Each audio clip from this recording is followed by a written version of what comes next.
Bonjour, nouveau Cinémons de mars, je crois, mars 2026. Comme je l'ai dit le mois dernier, j'ai regardé les films de Makoto Shinkai.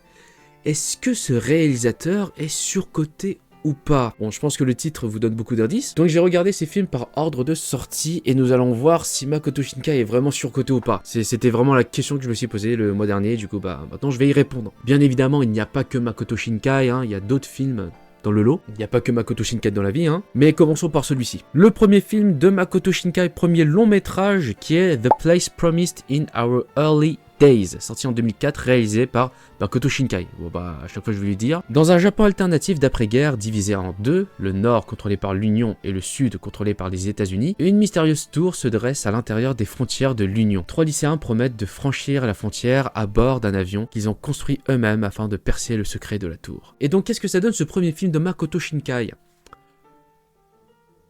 Alors vous savez que Makoto Shinkai est connu pour Your Name, les Enfants du Temps ou Suzume. Bah là pour son premier film c'est c'est très moche on va être honnête, franchement ce film il était assez moche putain. Et aussi au niveau de l'histoire c'est pas très marquant On n'est pas sur quelque chose de folichon non plus. Je sais plus s'il y avait une tension amoureuse entre les trois lycéens, etc. Un triangle amoureux.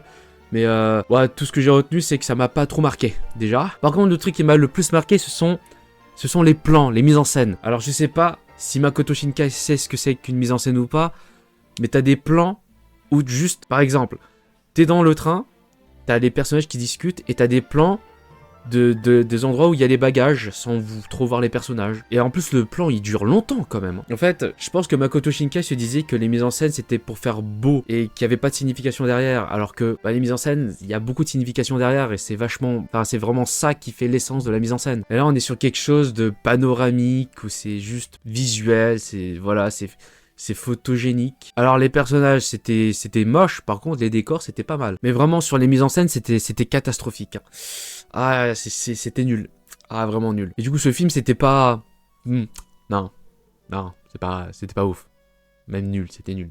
Passons au prochain film. Alors cette fois c'est pas vraiment un film, c'est plus un court-métrage, enfin un OAV comme ils disent. C'est Voices of a Distant Star, sorti en 2002.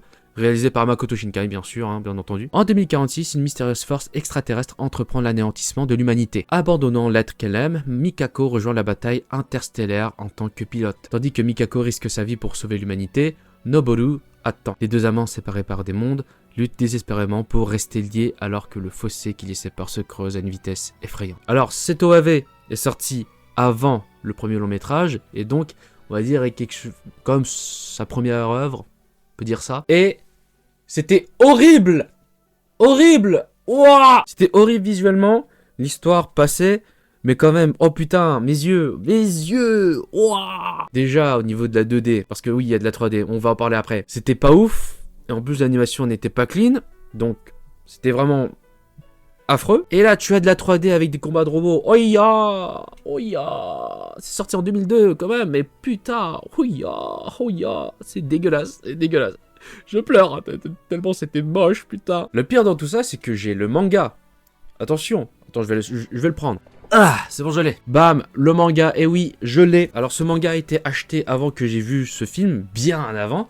Je connaissais même pas le nom de Makoto Shinkai. C'est pas vraiment moi qui l'ai acheté, c'est ma sœur. Voilà, elle a été conquise par la couverture, peut-être. Je sais pas ce que...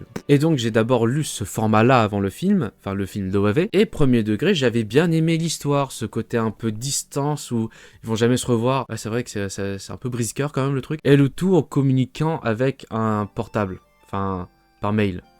Et qu'il y ait des latences, etc. au fur et à mesure que Mikako qui s'éloigne de plus en plus et donc ça prend plus de délai. Franchement, c'était bien. Bon, après, si on revoit le truc, on dit que c'est pas mal. Après, si vous voulez voir Voices of a Distant Star, je vous conseille fortement de lire le manga qui est meilleur que l'OAV. Parce qu'au moins, vous aurez pas mal à la rétine. Mais sinon, si on revient à l'OAV, c'est horrible. Voilà, tout simplement, c'est horrible. Passons au prochain film. 5 cm per second. Oui, je l'ai dit en anglais. Sorti en 2007, réalisé par Makoto Shinkai. Encore. Alors, l'histoire se divise en 3 moments marquants de la vie de Takaki. Sa relation avec Akari et leur séparation forcée. Son amitié avec Kanae, secrètement amoureuse de lui, les exigences et les déceptions de l'âge adulte, une vie malheureuse dans une ville froide. Alors celui-là, j'avais déjà vu à l'époque, c'était vraiment il y a assez longtemps, où vraiment le cinéma ça m'intéressait pas trop, et j'avais plutôt bien aimé, puis je revois le film, En fait, ce que beaucoup de gens retiennent de 5 centimètres par seconde, c'est l'histoire. Mais vous savez qu'un film, c'est pas seulement l'histoire, il y a aussi visuellement, il est mis en scène. Et 5 centimètres par seconde, oh là là, vraiment. Makoto Shinkai devrait plus se focaliser sur l'écriture que sur la mise en scène. Hein. Franchement, visuellement, c'était... Déjà, on reprend la même DA que les films précédents, donc ça veut dire que c'est moche. Puis on a encore ces mises en scène bizarres où juste t'as des plans qui n'ont aucun sens. Et c'est vraiment juste panoramique, c'est... Voilà, c'est faux... Voilà, c'est juste la photographie, quoi, c'est pas ouf. Enfin, je dis panoramique, c'est panoramique sur des plans qui n'ont aucun intérêt. Enfin, littéralement. Même pas pour faire beau, il n'y a pas de dialogue, c'est vraiment dans des moments où il y a des dialogues et qu'on nous montre pas les personnages. Enfin, ça n'a aucun sens. En fait, l'histoire est assez... Comment dire? Bien. Ouais. Enfin, c'est plus... très émotionnel, quoi. Il n'y a pas tant de développement, hein. On est sur des histoires d'amour. Enfin, des histoires d'amour qui ne marchent pas trop, hein. Takaki, il a un objectif, il reste sur ce même objectif, hein. Mais en tout cas, c'est un film sur l'amour, l'amour qui... une histoire sur la séparation, sur l'amour, etc. Ouais, bon. 5 centimètres par seconde, franchement, c'était moyen. Enfin, pour ma part, c'était pas ouf. Mais pour quelqu'un de lambda, c'est moyen. Ça peut se regarder. Passons à Children Who Chase Lost Voices, sorti en 2011, réalisé par Makoto Shinkai. Le film raconte l'histoire d'Asuna, pas de SAO, une jeune fille qui passe ses journées solitaires à écouter de la musique mystérieuse qui s'échappe du poste de radio à cristal que son défunt père lui a légué en souvenir. Un jour, alors qu'elle rentre chez elle, elle est attaquée par un monstre terrifiant et sauvée par un garçon énigmatique nommé Shun. Cependant, Shun disparaît et Asuna entreprend un voyage initiatique au pays d'Agartha avec son professeur, Monsieur Morisaki, dans l'espoir de retrouver Shun. Au cours de son périple, elle découvre la cruauté et la beauté du monde, ainsi que la douleur du deuil. Alors ce film m'a bien étonné parce que j'ai bien aimé, mais visuellement c'est toujours pas ouf. En fait, le truc qui m'a sauté aux yeux, parce que je l'ai pas dit avant, mais à chaque début de ces putains de films, il y a une petite voix off qui fait « Ah, il s'est passé ça, je vous raconte mon histoire, un truc comme ça. » Bon, non, moi j'ai... Non, c'est nul ça, c'est nul. C'est vraiment la facilité ce truc, hein. Vraiment, c'était nul. Alors que là, il n'y a pas de voix off au début. Et là j'étais content. Voilà, seulement ça m'a rendu heureux, je vous raconte pas la suite. Et donc ce film, visuellement, ça s'améliore un peu, mais c'est toujours un peu moche, hein, on va pas se mentir. C'est pas le Makoto Shinkai qu'on connaît maintenant. Au niveau de l'histoire, c'est assez brouillon, je trouve. C'est pas extraordinaire non plus. Après, là, on est sorti du romantique, un peu triste, éphémère, etc. Plus sur quelque chose de plus sérieux, hein, le deuil. Et ce film m'a un peu rappelé Le Garçon et le Héron, mais en moins bien. Alors, sans trop spoil, et vers la fin, on a une conclusion qui n'est pas très... Si on devait nous donner une leçon, ce serait mieux de faire autre chose. Voilà, quoi, je dirais ça comme ça. Et donc c'est sur cet aspect-là que j'ai pas trop aimé du film. Parce qu'on te donne un peu un message de morale, sans qu'on te montre vraiment la morale derrière tout ça, en fait. Mais sinon, ce film, je conseille plus que 5 centimètres par seconde et les autres. Voilà. Passons au prochain film, qui est plus un court-métrage qu'un long-métrage. C'est The Garden of Worlds, sorti en 2013, réalisé par Makoto Shinkai. Takao, apprenti cordonnier, sèche les cours et dessine des chaussures dans un jardin japonais. Il y rencontre Yukino, une femme mystérieuse plus âgée que lui, puis sans se concerter, ils se revoient régulièrement, uniquement les jours de pluie. Leur relation s'approfondit et ils se confient l'un à l'autre. Mais la fin de la saison des pluies approche à grands pas. Nous avons là le premier film court-métrage au style du Makoto Shinkai qu'on connaît, c'est-à-dire vraiment super beau, lumineux, nanani nanana, c'est magnifique. Et oui, c'est beau, là maintenant c'est beau. Les autres avant non, là maintenant c'est beau. Là on rentre un peu, c'est pas vraiment son prime, mais le début du succès de Makoto Shinkai. Et honnêtement, ce court-métrage, je le trouve meilleur que ses anciens films.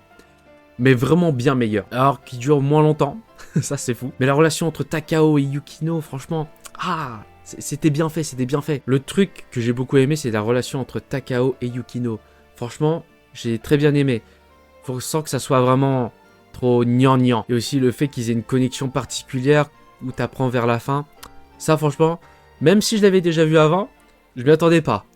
J'ai vraiment une mémoire de merde déjà. En fait, dans ce film, tout le déroulé est bien, mais la conclusion, elle est moins bien. Voilà, c'est tout ce que j'ai à dire. C'est vraiment... Ouais, mais sinon, au niveau des plans, au niveau de la mise en scène et des plans, il y a toujours de l'amélioration pour lui, hein. Là, il y a plus de signification, c'est moins random, vraiment. Mais c'est toujours pas ça, hein. Et j'espère qu'on le verra dans le prochain film. Sinon, The Garden of Words, je vous le conseille. C'est pas énorme non plus, mais c'est quand même bien. Maintenant, passons au prochain film. El Famoso. Le plus populaire de tous. Your Name. Sorti en 2016, putain ça fait 10 ans. Waouh. Réalisé par Makoto Shinkai. Je sais que tout le monde connaît Your Name, mais je vais quand même faire le synopsis. Mitsuha et Taki, lycéens, sont de parfaits inconnus et mènent des vies séparées. Mais une nuit, ils échangent soudainement leur corps. Mitsuha se réveille dans le corps de Taki, et lui dans le sien. Cet étrange phénomène se reproduit aléatoirement, et les deux doivent adapter leur vie à cette nouvelle réalité. Kimi no Ah, Your Name, Your Name, Your Name. Ah. L'animé préféré de ton youtubeur préféré. Je sais pas, je dis n'importe quoi. Bien évidemment, j'ai déjà regardé Your Name, hein, c'est, on va dire, un classique de l'animation japonaise moderne. Et aussi, j'ai remarqué dans le titre de Your Name, il y a un point. Voilà, n'oubliez pas le point dans le titre. Et du coup, après avoir regardé des films incroyables, comme les films d'Hayao Miyazaki, certains films Ghibli, Satoshi Kon, Masaki Yuasa, alors, qu'est-ce que j'en pense maintenant de Your Name? Alors, pour les 3 d'entre vous qui regardent la vidéo, je pense que vous allez être un peu en colère. Je vais quand même le dire, mais Your Name, c'est surcoté, hein. Ah, ça me fait mal de le dire, hein. J'aime beaucoup Your Name, mais c'est vraiment pas si ouf que ça. Je vais vous lister quelques défauts du film que j'ai pas trop aimé. Déjà, le début. Au début, t'avais un truc, une sorte de mystère et tout. Qu'est-ce qui se passe? Tu comprends rien. Et là, d'un coup, t'as un genre d'opening trailer du film, dans le film. C'est une folie. Du coup, bah, on te spoil carrément tout le truc. Tu fais, ah, ok. Ils ont switch the body. Ok, cool. Yes. Du coup, on t'enlève cette part de mystère de qu'est-ce qui se passe, qui est qui, nanani nanana. Ça m'a vraiment déçu de fou. Et au début, t'as encore aussi ce fameux procédé. La voix off qui explique tout au début. Oh là là, ça c'est... Ah, c'est si cliché, c'est tellement nul. Et c'est aussi la facilité, c'est... Ah, tu me casses les couilles, Makoto Shinkai. Autre défaut que j'ai pas trop apprécié, c'est... comment dire, un peu l'histoire. Là où au début on se focalise plus sur les deux personnages, vers la fin on se focalise plus sur la narration que sur le développement des personnages romantiquement parlant. Waouh, romantiquement parlant ça veut rien dire. Du côté romantique entre les deux personnages. Et donc on a un moment où c'est un peu osef quoi. Parce qu'on sait déjà comment ça va se finir. Honnêtement. Certes Makoto Shinkai il sait faire des trucs qui brisent le cœur, mais là bon, je pense qu'on peut s'y attendre, hein. Le moment où ils doivent sauver tout le monde, là, c'est un peu chiant. Et même parfois, il y a des moments assez longs. Par exemple, quand ils courent et tout, ils font... Ah, je m'en souviens plus de son nom.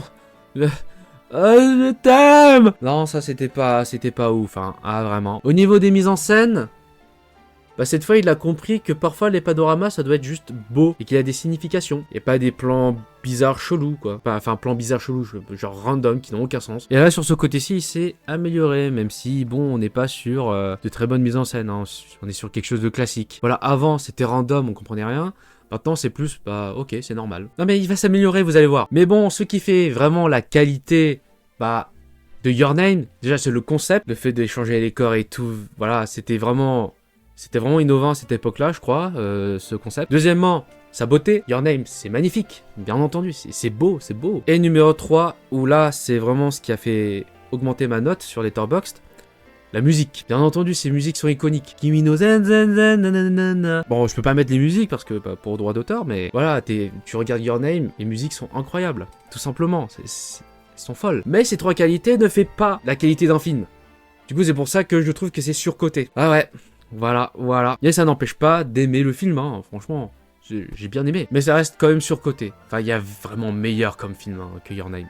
Vraiment meilleur. Par exemple, les films de Satoshi Kon, d'Hayao Miyazaki, de Masaki Yuasa. Bon, après, c'est pas le seul film surcoté de ce mois-ci. Sinon, Your Name, je vous conseille fortement de le regarder parce que c'est un classique de l'animation japonaise moderne. Passons ensuite à Weathering with You, ou Les Enfants du Temps en français, sorti en 2019. Réalisé par Makoto Shinkai. Durant l'été de sa première année de lycée, Odaka quitte son île natale isolée pour Tokyo. Il se retrouve rapidement confronté à des difficultés financières et personnelles. Le temps est anormalement maussade et pluvieux chaque jour, comme s'il reflétait sa vie. Après de longs jours de solitude, il trouve enfin un emploi de rédacteur indépendant pour un mystérieux magazine d'occultisme. Puis un jour, Odaka rencontre Hina. Cette jeune fille brillante et déterminée possède un don étrange et merveilleux, le pouvoir d'arrêter la pluie et de faire apparaître le soleil. Et Weathering with You est un meilleur film que Your Name. C'est véridique.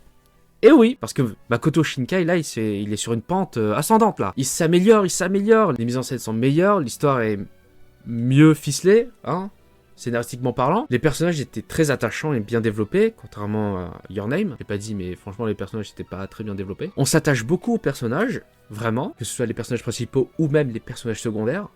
Franchement, ils étaient très attachants. Des petits messages un peu moraux, etc., qui sont clairs, honnêtement. L'animation est très bien. C'est très très beau, bien entendu. Franchement, dans tous ces aspects, c'était meilleur. Sauf que, à Your Name, il a de meilleures qualités sur certains points.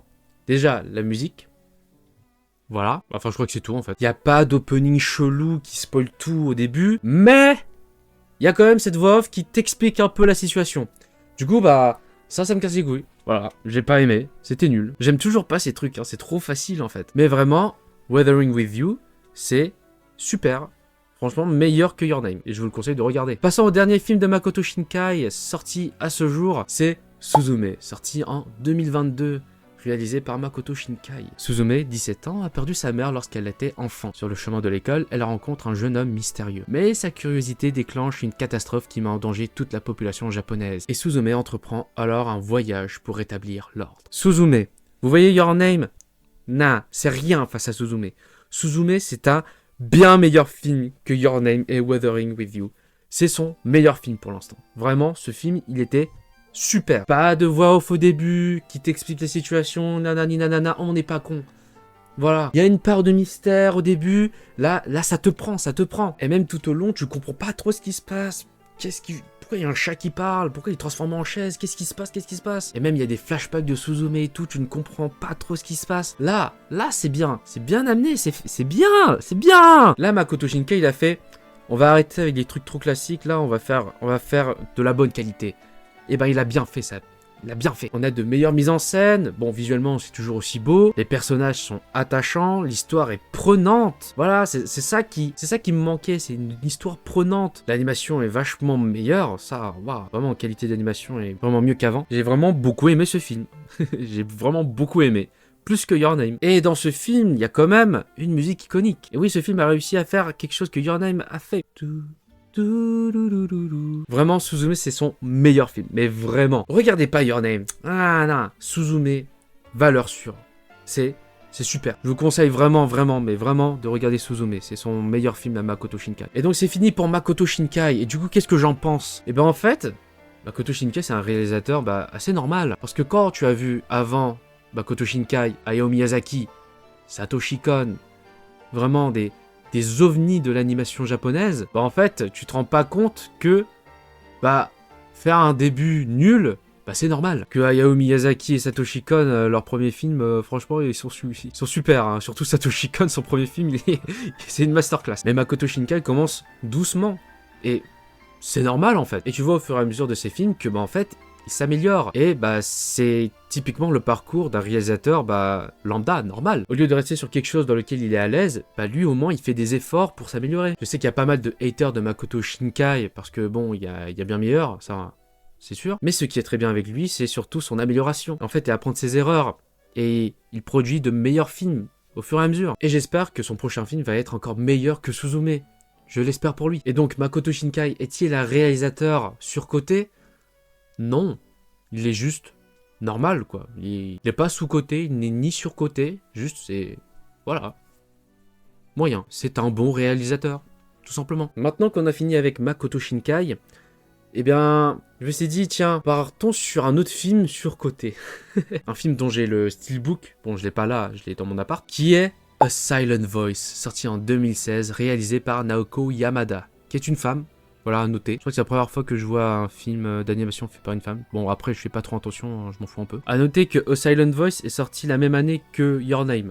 Voilà, nous avons deux films surcotés sortis la même année. Shuya Ishida commence à harceler la nouvelle élève Shuko Nishimiya parce qu'elle est sourde. Mais face à la persistance des moqueries, le reste de la classe se tourne vers Shuya, choqué par son manque de compassion. À la fin de l'école primaire, Shuko et Shuya ne se parlent plus, jusqu'à ce que Shuya, plus âgé et plus sage, rongé par les remords de son passé, décide de revoir Shuko. Il souhaite expier ses fautes, mais est-il trop tard? Donc oui, j'ai dit que A Silent Voice était un film surcoté.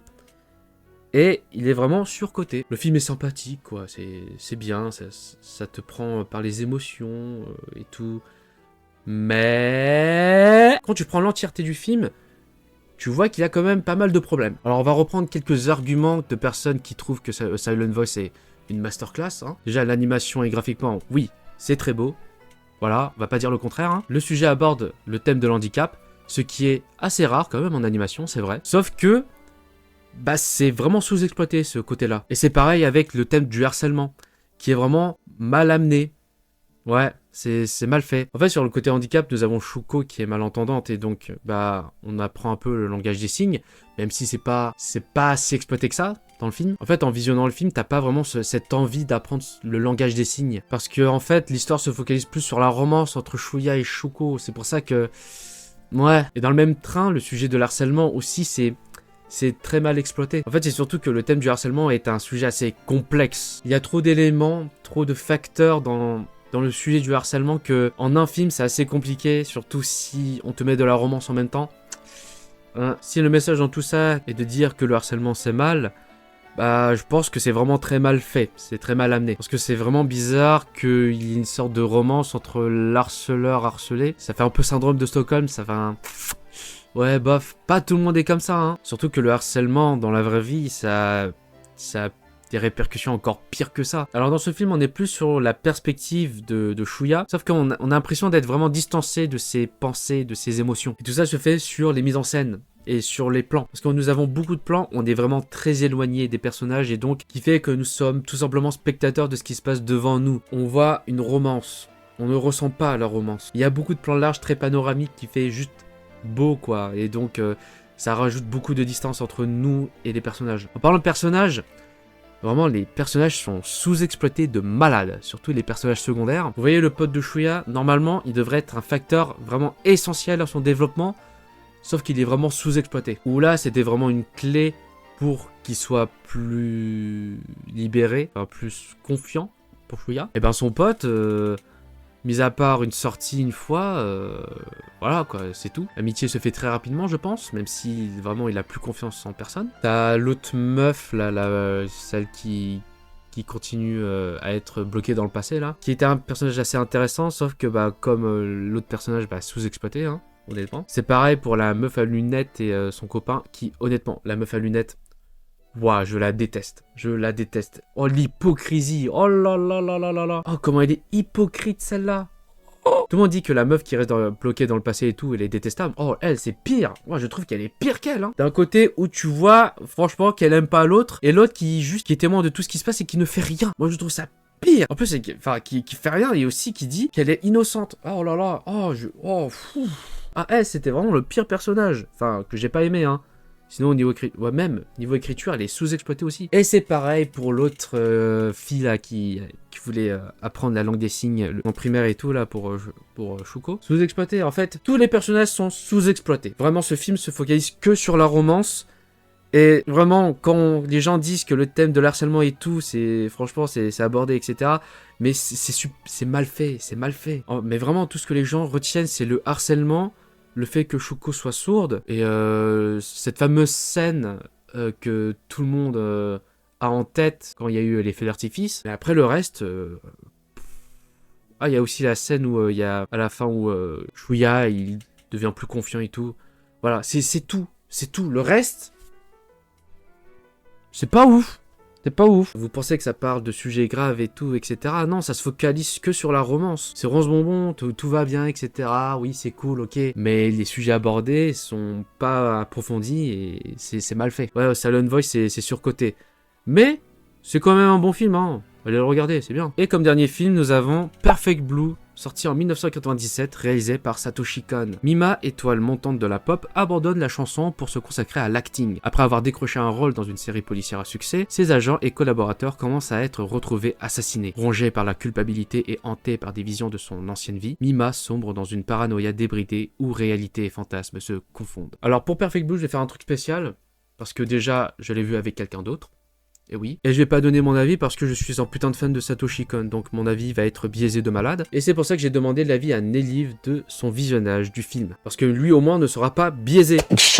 Bonjour, comment ça va? J'ai bien aimé Blue Perfect de mon côté. Alors, Oui, il y a des choses qu'on va énumérer évidemment dans cette partie, et aussi, je vais d'abord parler de la réalisation. En soi, c'est vraiment de la réalisation qui est magnifique, du Satoshi Kon que je connaissais pas jusqu'à du coup ce film, et ça m'a rendu curieux pour savoir les œuvres qu'il a réalisées, surtout que c'est pour un premier essai, c'est vraiment très très bien. J'ai hâte de voir ce que propose Satoshi Kon pour la suite, mais il y a des plans que je me dis aujourd'hui c'est pas possible de faire autrement qu'en IA, parce qu'il y a des choses, il y a des plans, c'est au niveau de la réalisation, je trouve que c'est vraiment quelque chose qui manque aujourd'hui dans les studios qu'on peut retrouver.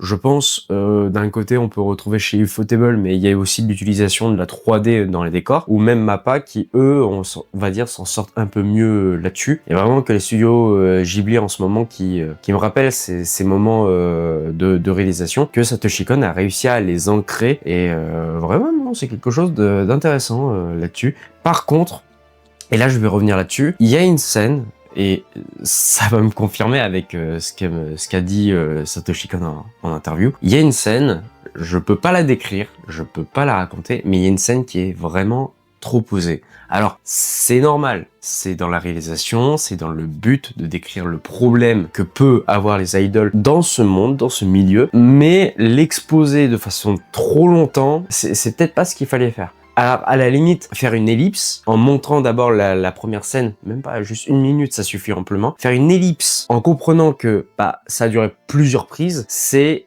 quelque chose qu'il aurait dû faire. Et c'est quelque chose que je trouvais, c'était même plus gênant, c'était vraiment horrible à écouter et à regarder. Donc il y a des scènes qui sont malaisantes, qui sont gênantes, qu'on n'a pas envie de regarder et qu'on s'impose de regarder, parce qu'évidemment, faut que ce soit, en tant que cinéphile, de découvrir ce que voulait montrer l'auteur. Ça a marché, pas dans le meilleur des sens, on va dire, mais ça a marché. Et en vrai, j'ai hâte de voir ce que propose Satoshi Kon à la suite. En tout cas, merci à Macrash de m'avoir fait découvrir Satoshi Kon, et merci de m'avoir fait découvrir Blue Perfect. C'est quelque chose que j'aurais peut-être pas osé regarder de mon côté. Donc voilà. Voilà, c'est fini pour les films de fiction, parce que oui, j'ai regardé d'autres trucs, mais ça c'est en bonus, juste je vous le dis comme ça, voilà. On est plus sur des interviews documentaires, donc si ça vous intéresse ce que j'ai regardé, restez. Sinon vous pouvez quitter la vidéo quand vous voulez. Alors j'ai regardé Perfect Blue Lecture Series, sorti en 2008, où c'est Satoshi Kon qui nous fait un cours qui analyse certaines scènes de Perfect Blue, et donc on a plus son point de vue en tant que réalisateur sur ce film, et sur certains aspects où il donne plus de détails. Franchement, c'était super intéressant. Puis nous avons avec Kingdom of Dreams and Madness, sorti en 2013, réalisé par Mami Tsunada. Oui, je dis celui qui a réalisé parce qu'avant, il n'y avait personne. Alors ce film se consacre plus sur la création du film Le vent se lève de Hayao Miyazaki. Mais pas seulement, parce que on parle plus du studio Ghibli en soi, parce que nous avons des apparitions de Toshio Suzuki, nous avons aussi Isao Takahata. Du coup, on est sur plus quelque chose de global que sur Le vent se lève. Et c'est aussi grâce à ce film que j'ai appris que Hideaki Anno a fait la voix du personnage principal dans Le vent se lève. Voilà, je savais pas du tout. Passons maintenant à The Making of Millennium Actress, sorti en 2006, réalisé par Kazuo Oriuchi, où c'est littéralement un making-of du film Millennium Actress, où on a des interviews de Satoshi Kon, qui est narré par interviewer dans Millennium Actress. Voilà. C'était très intéressant, mais trop court. Voilà, ça dure 45 minutes, un truc comme ça, c'est trop court. Maintenant, nous avons Never Ending Man, Hayao Miyazaki, sorti en 2016, réalisé par Kaku Arakawa. Et celui-là, c'est celui où je m'en souviens pas trop. Ah, celui-là, il est moins intéressant que les autres. Celui-là, il est vraiment moins intéressant parce qu'on est sur l'après-retraite, entre guillemets, d'Hayao Miyazaki après 2013. Du coup, voilà, on est sur la vie d'Hayao Miyazaki qui continue quand même à faire des petits films, etc. Voilà. Par contre, le prochain, Hayao Miyazaki and The Heron, sorti en 2024, réalisé par Kaku Arakawa, le même mec. Où là, c'était vachement plus intéressant. Alors, pour un film documentaire, franchement, j'ai beaucoup aimé, parce que déjà, t'avais une part un peu de fiction. Enfin, il y a de la narration, c'est romancé. C'est très bien, en plus romancé de façon logique. C'est un documentaire sur la création du garçon et le héron, mais aussi le temps qui passe, sur son deuil d'Isao Takahata. Il y a vraiment beaucoup de trucs très intéressants qui lient vie privée et le film Le garçon et le héron, car vraiment ils font la paire. Et le tout est romancé avec des extraits de films, des extraits du passé, etc. Non, franchement, c'était super comme film. documentaire. C'était vraiment cool. Et je vous le conseille vraiment de regarder ce film, si vous êtes très intéressé par le making-of et Hayao Miyazaki. Et donc voilà pour ce Cinémons. J'ai beaucoup parlé sur certains films, mais fallait le faire quand même, parce que quand j'ai des avis un peu tranchés, faut quand même le montrer. Faut se justifier. Du coup maintenant, objectif pour le prochain mois, c'est de regarder des films de Mamoru Hosoda, la personne qui a fait le garçon et le garçon et la bête, les enfants loups et d'autres trucs. Parce que je crois que j'ai vu quelques trucs, mais vraiment ça date et j'avais pas tout vu parce que c'était diffusé à la télé. Du coup maintenant on va se mater les films de ce fameux réalisateur remarquable. Bon par contre Scarlett ça va être un peu compliqué, mais on va essayer de tout regarder. Enfin, les longs métrages surtout. Voilà, merci d'avoir regardé cette vidéo, abonnez-vous. Allez, ciao. Prochain Cinémans.